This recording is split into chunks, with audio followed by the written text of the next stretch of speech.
ឡានអគ្គិសនីលាបម៉ូទ័រ B10 ស៊េរីឆ្នាំ26នេះតម្លៃត្រឹមតែ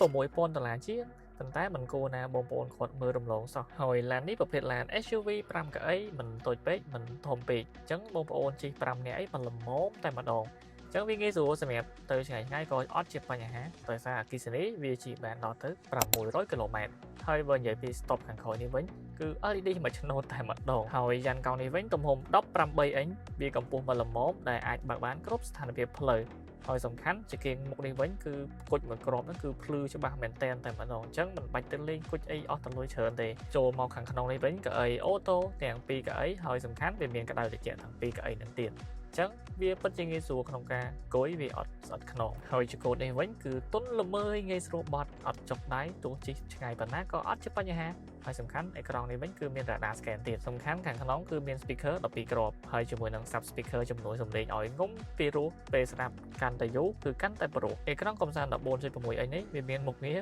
ដឹងពីអាកាសធាតុមេឃភ្លៀងនៅខាងក្រៅទៀតហើយសំខាន់មើល YouTube ក៏បានហើយជាមួយនឹង TikTok ក៏បានទៀតហើយអេក្រង់នេះមើល map ក៏បានហើយជាមួយនឹងរកទីតាំងកន្លែងសាកឡានក៏បាននិយាយទៅពិតជាងាយស្រួលសម្រាប់ការប្រើប្រាស់មែនតើនៅអត់ទាន់អស់ទេនៅមានជាមួយនឹងកាមេរ៉ា540ហើយជាមួយនឹងកាមេរ៉ា record គឺបងប្អូន record បាន4ជ្រុងហើយជាមួយនឹងភ្លើង ambient light អាចបដូរពណ៌តាមចិត្តតម្រូវការរបស់បងប្អូនហើយជាមួយនឹងប្រព័ន្ធ ADAS ប្រព័ន្ធសុវត្ថិភាពចាប់កឡងចាប់ស្លាកចរាចរណ៍ចាប់ប្រាំងអូតូបន្លាញ sport adaptive cruise control lane centering control គឺវាមានមកកញ្ចប់ធំតែម្ដងរបស់ land lip motor B10 នេះឥឡូវនេះចូលមកកៅអីខាងក្រោយម្ដងកៅអីនេះគួយបាន 3-4 នាក់គឺមិនល្មម